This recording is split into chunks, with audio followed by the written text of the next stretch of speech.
Hello everyone, स्वागत है आपका आज के इस वीडियो सेशन में। एचपीजीके की वीडियो सीरीज़ को कंटिन्यू करते हुए आज हम पार्ट 25 को यहाँ पे डिस्कस करने वाले हैं। तो स्टार्ट करते हैं आज के इस वीडियो सेशन को। देखते हैं question number 263। In which year Himachal Pradesh state consumer forum was set up. Himachal Pradesh राज्य उपभोक्ता मंच किस वर्ष में संगठित किया गया था। तो आपको यहाँ पे बताना है कि हिमाचल प्रदेश का जो स्टेट कंज्यूमर फोरम है उसको किस वर्ष एस्टेब्लिश किया गया था। तो इसको एस्टेब्लिश किया गया था 1989। राइट आंसर होगा इसका ऑप्शन नंबर सी। अब इसी तरह से कुछ एक और फैक्ट्स है जिसको जानना हमारे लिए इम्पॉर्टेंट है। जैसे हिमाचल प्रदेश का जो ई गवर्नेंस प्रोजेक्ट था हिमस्वान, इसको किस वर्ष जो है वो एस्टेब्लिश किया गया था। तो आपने याद रखना है 2008। और कई बार ये पूछ लिया जाता है ये जो हिमस्वान था ये क्या है एक्चुअल में। ये हिमाचल प्रदेश का ई गवर्नेंस प्रोजेक्ट था। ठीक है। नेक्स्ट कई बार पूछ लिया जाता है कि जो private educational institutional regulatory commission है उसको किस वर्ष सेटअप किया गया था। आप इसको अच्छे से नोट्स में ऐड कर लो। Private educational institutions regulatory commission, इसको किस वर्ष एस्टेब्लिश किया गया था। 2011 में। एक तो आपने ये याद रखना है और एक आपने याद रखना है कि हिमाचल प्रदेश में जो रिवर राफ्टिंग उसको कब इंट्रोड्यूस किया गया था। हिमाचल प्रदेश में रिवर राफ्टिंग को किस वर्ष जो है वो इंट्रोड्यूस किया गया था। तो उसको किया गया था 1989 में। तो 1989 में दो आपने याद रखने हैं। एक तो रिवर राफ्टिंग को इंट्रोड्यूस किया गया था और दूसरा किसको इंट्रोड्यूस किया गया था, हिमाचल प्रदेश का जो स्टेट कंज्यूमर फोरम है। ठीक है। तो ये दो आपने याद रखने हैं। इसी तरह से कई बार पूछ लिया जाता है कि हिमाचल प्रदेश का जो फर्स्ट टाइम फाइनेंस कमीशन है, फर्स्ट फाइनेंस कमीशन, उसको कब एस्टेब्लिश किया गया था। तो वर्ष 1994 में इसको एस्टेब्लिश किया गया था। वहीं कई बार एक योजना पूछ ली जाती है, राजीव गांधी अन्न योजना। ये भी आपने याद करनी है, राजीव गांधी अन्न योजना। इसको किस वर्ष स्टार्ट किया गया था। 2013 में। तो ये सारे जो पॉइंट्स है इनको आपने नोट्स में ज़रूर ऐड करना। अगला बढ़ते हैं 264। विच areas of HP does not fall in the humid सब ट्रॉपिकल जोन। हिमाचल प्रदेश में कौन से क्षेत्र आर्द्र उपोष्ण क्षेत्र में नहीं आते। तो हिमाचल प्रदेश में टोटल 5 जोन्स है। ठीक है। ये आपको सबसे पहले तो पता होने चाहिए। कौन कौन से हैं इनको हम एक बार रीड कर लेते हैं। फर्स्ट है वेट सब टेम्परेट जोन। ठीक है। दूसरा है ह्यूमिड सब टेम्परेट जोन। सब टेम्परेट जोन आपके देखो यहाँ पे दोनों में सेम है, बस यहाँ पे फ़र्क क्या है, एक वेट और एक ह्यूमिड। ठीक है। इसी तरह से एक है हमारे पास ड्राई टेम्परेट जिसे हम एल्पाइन हाईलैंड्स भी कहते हैं। और लास्ट है हमारे पास ह्यूमिड सब ट्रॉपिकल जोन। ठीक है। और लास्ट है सब ह्यूमिड ट्रॉपिकल जोन। तो ये 5 जोन्स हिमाचल प्रदेश में आपको देखने को मिलते हैं। अब इससे क्वेश्चन कैसा बनता है, आपसे क्वेश्चन इस तरह का बनेगा कि इस जोन में आपकी कौन कौन सा जो एरिया है वो आपको देखने को मिलता है। जैसे सबसे पहले हम पढ़ते हैं वेट सब टेम्परेट जोन। तो इसमें आपने मेनली 4 याद रखना है। एक तो है पालमपुर, एक है धर्मशाला, एक है जोगिंदरनगर और एक है डलहौजी। तो ये 4 आपको मेनली देखने को मिलते हैं वेट सब टेम्परेट जोन में। ठीक है। अब इस क्वेश्चन में अगर हम आए, ठीक है, तो इसमें हमारे पास ऑप्शंस क्या है, बिलासपुर, नाहन, पांवटा साहिब और धर्मशाला। ठीक है। तो धर्मशाला अभी अभी हमने पढ़ा। ठीक है। तो धर्मशाला कहाँ पे आपको देखने को मिलता है, वेट सब टेम्परेट जोन में।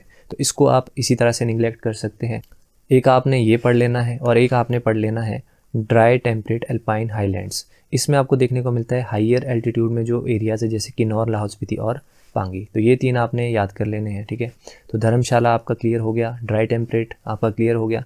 तो इस तरह से जो ऑप्शन है आप निगलेक्ट कर पाओगे। ठीक है। Moving to next question 265।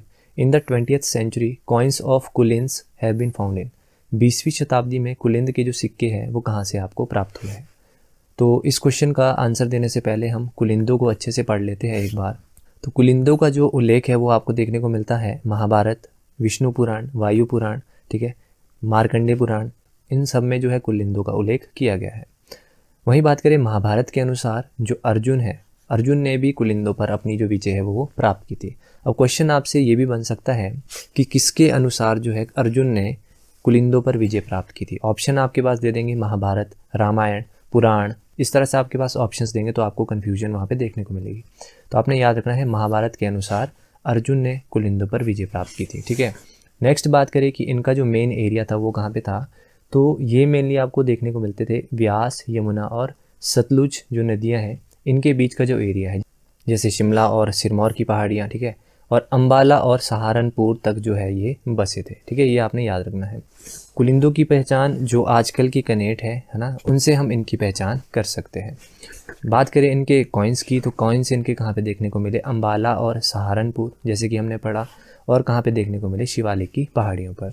और इनके जो मेन कॉइन्स थे वो रहते थे चांदी के। ठीक है, और चांदी के जो सिक्के थे उस पर क्या नाम आपको देखने को मिला है, अमोघ भूति। ये आपने ज़रूर याद रखना है, इसको मैं हाईलाइट कर लेता हूँ यहाँ पे। अमोघ भूति नाम से इनके जो कॉइन्स है वो आपको देखने को मिलते हैं।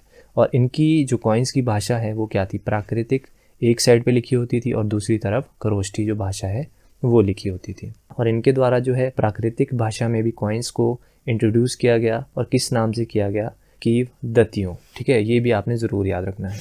तो अब आते हैं हम इस क्वेश्चन पे। तो 20वीं शताब्दी में कुलिंद के जो सिक्के हैं वो हमें कहाँ से प्राप्त हुए, अम्बाला और सहारनपुर। तो राइट आंसर होगा option number C. Next question है 266, Ravingarh and Dhadi were parts of. Ravingarh और धाड़ी ये दोनों जो है ये फ्यूडेटरी थे जुब्बल के। अभी हम डिटेल में पढ़ेंगे कि किस तरह से जो है इनको फ्यूडेटरी बनाया जाता है ब्रिटिशर्स के द्वारा। अभी हम एक एक करके जो ये रियासतें थी इनको हम पढ़ लेते हैं। सबसे पहले हम पढ़ते हैं दाढ़ी के बारे में। दाढ़ी के बारे में आपने सबसे पहले याद रखना है कि ये ऑफशूट थी थरोज की। ये ऑफशूट किसकी थी, थरोज की। ये आपने एक तो याद रखना है। बात करें इसके फाउंडर की, तो इसके फाउंडर कौन थे, सिसोदिया राजपूत।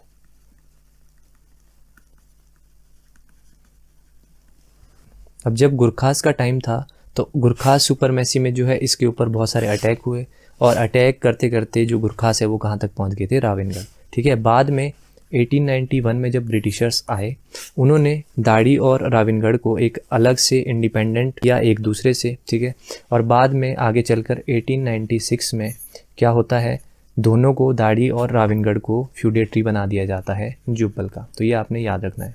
कई बार पूछ लिया जाता है ये जो दोनों रियासतें थी वो किसकी फ्यूडेटरी थी। ठीक है, इसी तरह से हम दूसरी रियासत को पढ़ते हैं, राविनगढ़। राविनगढ़ के बारे में आपने 2-3 पॉइंट्स ही याद रखने हैं, जैसे इसका फाउंडर, राविनगढ़ का जो फाउंडर है वो कौन थे, दुनीचंद। और एक आपने याद रखना है कि इसके जो लास्ट रूलर थे वो कौन थे, फतेहचंद। तो ये दो आपने मेन याद रखने हैं। अब आते हैं इस क्वेश्चन पे। ठीक है, तो राविनगढ़ और दाढ़ी वर पार्ट्स ऑफ, तो ये किसके पार्ट थे, ये फ्यूडेटरी थे जुब्बल के। और जुब्बल कहाँ पे आता है आपका, शिमला डिस्ट्रिक्ट में। तो राइट आंसर क्या होगा इसका, ऑप्शन नंबर डी। अगला है 267, Shrimati Maheshi Devi who received the national award for master craftsman in 1965 is related to. सबसे पहले तो आपने ये याद रखना है कि जो महेशी देवी थी इनको मास्टर क्राफ्ट्समैन का जो अवार्ड था वो किस वर्ष दिया गया, तो कब दिया गया था इनको, 1965 में। और ये किससे रिलेटेड है, ये रिलेटेड है कढ़ाई से, जिसे हम क्या कहते हैं, एम्ब्रॉयडरी। ठीक है, तो इसका राइट आंसर होगा ऑप्शन नंबर बी।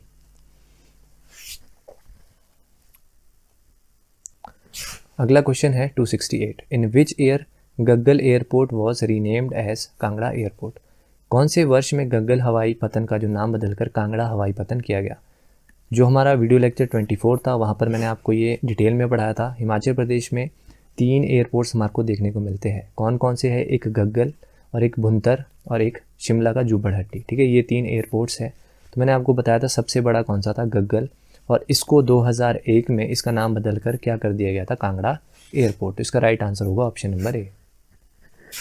अगला है 269, the 9 hole golf course at Annandale is under the control of.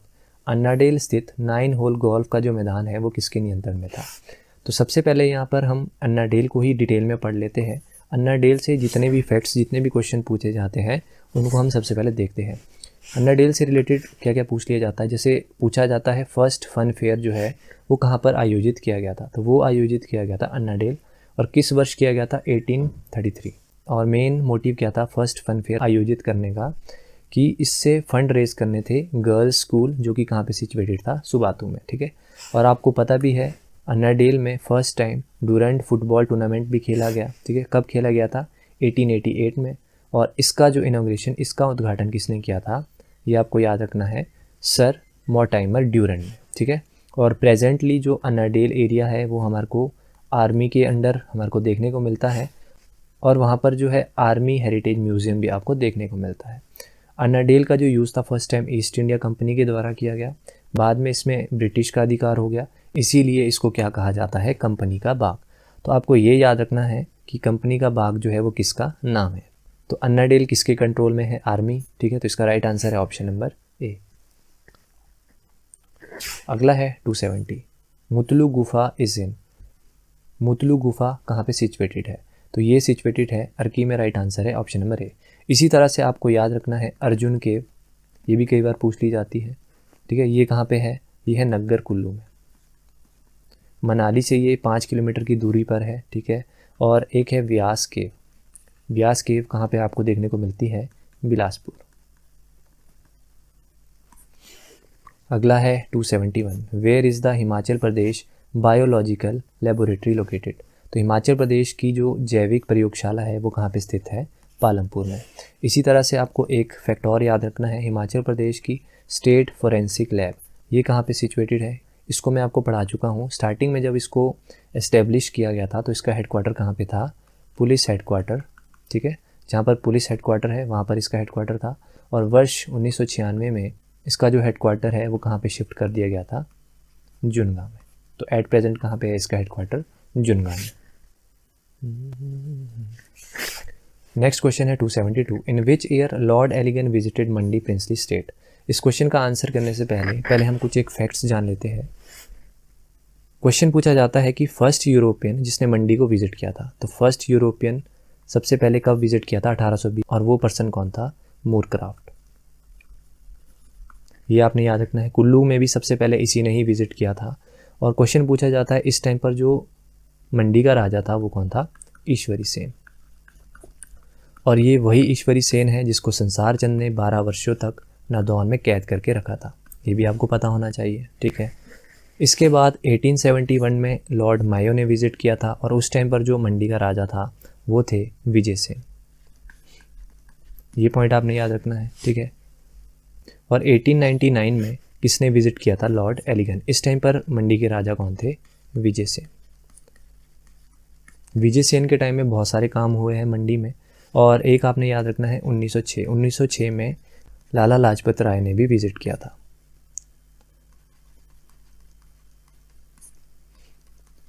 तो ये तीनों तो आपने याद रखने ही है, ठीक है। और विजय सेन के बारे में थोड़ा सा हम जानते हैं। विजय सेन के टाइम में 1881 में जो है वो सस्पेंशन ब्रिज का यहाँ पर निर्माण किया गया था। क्वेश्चन आपने देखा भी होगा एग्जाम में, सस्पेंशन ब्रिज जो है वो विजय सेन के टाइम में ही बना है। और किस नदी पे ये बना है, उहल रिवर पर। और यही विजय सेन जो है इन्होंने 1877 में दिल्ली दरबार में भी भाग लिया था। तो ये पॉइंट भी आप याद रख लो। तो ये था आज का लास्ट क्वेश्चन। तो अगर आपको वीडियो पसंद आया है तो वीडियो को लाइक करिएगा, चैनल पे नए हो तो चैनल को सब्सक्राइब करिएगा। तो मिलते हैं नेक्स्ट वीडियो में, टिल देन बाय बाय।